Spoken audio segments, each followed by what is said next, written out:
અમને કોઈ અહીંયા બીક નથી પાકિસ્તાનની, અને પાકિસ્તાનની ત્રેવડ નથી કે આપણો વાળ વાંકો કરી શકે.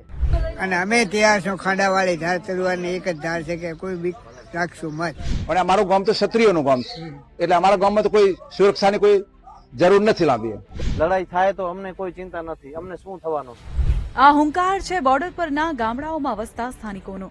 દિવ્ય ભાસ્કરની ટીમે બનાસકાંઠાથી લઈને કચ્છ જિલ્લાની બોર્ડરના ગામડામાં ફરીને ત્યાંના લોકો સાથે વાતચીત કરી.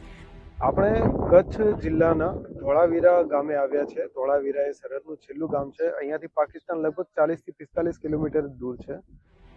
જ્યાં ભારત પાકિસ્તાન વચ્ચે યુદ્ધ જેવી સ્થિતિમાં પણ ગામના લોકોનો જુસ્સો અકબંધ જોવા મળ્યો.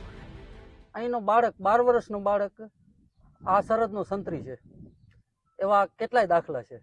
અમને કોઈ અહીંયા બીક નથી પાકિસ્તાનની. હુમલાની પરિસ્થિતિ વચ્ચે ગામમાં કેટલો ભય છે તે વિશે વાત કરતા આખો વિડીયો જોવા માટે ડાઉનલોડ કરો દિવ્ય ભાસ્કર એપ.